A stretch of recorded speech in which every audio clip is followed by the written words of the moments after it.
एका गोष्टीचं बराच वेळ खरं चर्चा झाली 14 मिनिटात. हो थोडक्यात विचारा नाही उद्देश होता. एका गोष्टीचं इथे आम्ही तुमचा आभारी व्यक्त करतो, अभिनंदनही करतो. कित्येक वेळेला चांगल्या गोष्टीसाठी आम्ही केलंय ते.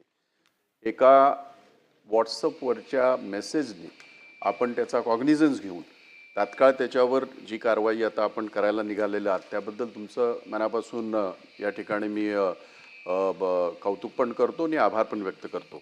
परंतु एक शंका माझ्या मनामध्ये आहे, ती अशी आहे की आपण म्हणालात की ज्याच्या नावावरती होणार आहे तोच लाभधारक आहे. त्यामुळे अज्ञातिसम हा विषयच येत नाही ह्याच्यामध्ये.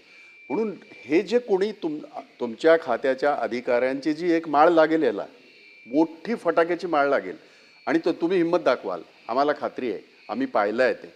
आणि म्हणून EOW हा प्रश्नचिन्ह करणारा प्रश्न आहे. कारण इकॉनॉमिकली ऑफेन्स हा एक वेगळा विषय आहे. हा इकॉनॉमिकली ऑफेन्स नंतर होतो.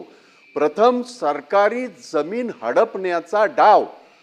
त्यामुळे आपण ह्याच्यात पूर्णतः याच्याजवळ चर्चा करून माझा त्याच्यामध्ये सजेशन असं आहे की CID चौकशी ती तेवढ्याच ह्याच्या करता EOW कडे हजारो प्रकरणं प्रलंबित आहेत आणि मग ते हे काय होईल हे आपण आता अधिवेशनापुरतं बोलत राहू.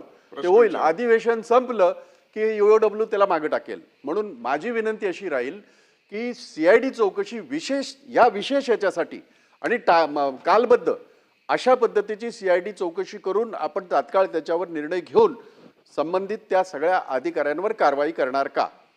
नाही, भाई केरकरजीचं सजेशन बरोबर आहे.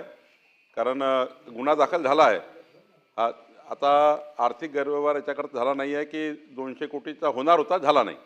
त्यामुळं CIDकडे प्रकरण वर्क करून 3 महिन्याच्या आतमध्ये याची चौकशी पूर्ण करण्याकरता आज मी माननीय मुख्यमंत्र्यांची चर्चा करून तसे आदेश आपण काढू. प्रवीण दरेकर लास्ट. सन्माननीय महसूल मंत्र्यांनी चांगलं